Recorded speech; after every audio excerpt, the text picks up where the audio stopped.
बातमी आहे धुळे जिल्ह्यात असलेल्या शिंदखेडा शहरातून। राज्याचे उपमुख्यमंत्री स्वर्गीय अजितदादा यांना श्रद्धांजली म्हणून शिंदखेडा शहर राष्ट्रवादी काँग्रेस यांनी शिंदखेडा बंदचे आवाहन केले होते। या आवाहनाला व्यापारी वर्गातून मोठा प्रतिसाद म्हणून कडकडीत बंद पाळून श्रद्धांजली अर्पण करण्यात आली।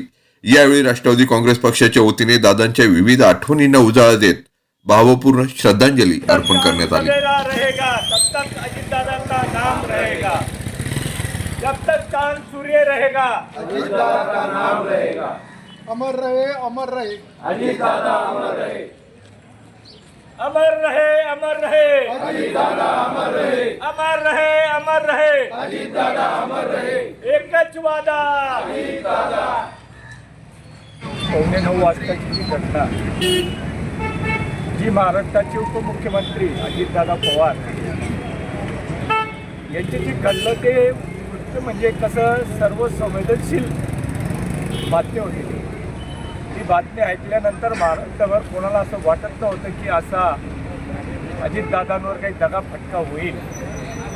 आणि आज महाराष्ट्राचा जो कणखर नेता होता, जो लोकशाहीचा खरा आधार होता, आणि आज महाराष्ट्रातल्या सर्व जनतेला सोडून गेल्यानंतर असा नेता होणे नाही अशी लोकांची सर्व ही भावना।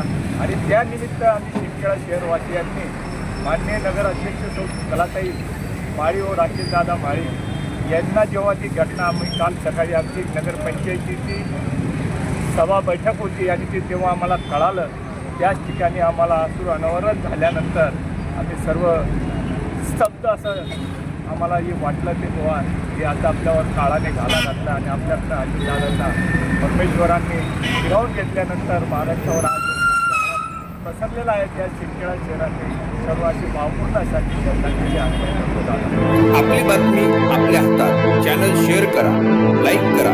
Shabdganga news point channel subscribe करा। आपली बातमी आपल्या हातात।